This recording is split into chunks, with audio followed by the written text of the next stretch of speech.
પોરબંદરના વાઘેશ્વરી પ્લોટ વિસ્તારમાં લગ્ન પ્રસંગ દરમિયાન ચોરીની ઘટના સામે આવી છે, જેમાં એપાર્ટમેન્ટના ફ્લેટમાંથી અંદાજે ₹8.12 લાખના દાગીનાની ચોરી થતા પોલીસ ફરિયાદ નોંધાઈ છે। ત્યારે પોલીસે તપાસ હાથ ધરી છે અને તસ્કર હાથવેતમાં હોવાનું જાણવા મળી રહ્યું છે। પોરબંદરના વાઘેશ્વરી પ્લોટ વિસ્તારમાં આવેલા રોયલ પેલેસ એપાર્ટમેન્ટના ફ્લેટ નંબર 502માં ચોરીની ઘટના સામે આવી છે। અહીં રહેતા કિશોરભાઈ પ્રભુદાસભાઈ રૂપેરેલિયાની પુત્રી નિકિતાની સગાઈ અને લગ્ન પ્રસંગને લઈ અને ઘરે સગા સંબંધીઓનું આવન જાવન ચાલુ હતું। લગ્નની તૈયારીઓ માટે રાજકોટથી બ્યુટી પાર્લરનું કામ કરતી એક યુવતી પણ આવી હતી। આ દરમિયાન ઘરના સભ્યો અલગ અલગ સમયે બહાર જમવા ગયા હતા।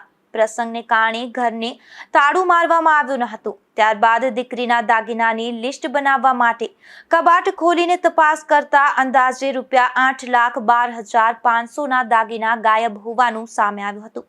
અજાણ્યા શખ્સે લાકડાના કબાટમાંથી દાગીનાની ચોરી કરી હોવાનું ફરિયાદમાં જણાવાયું છે।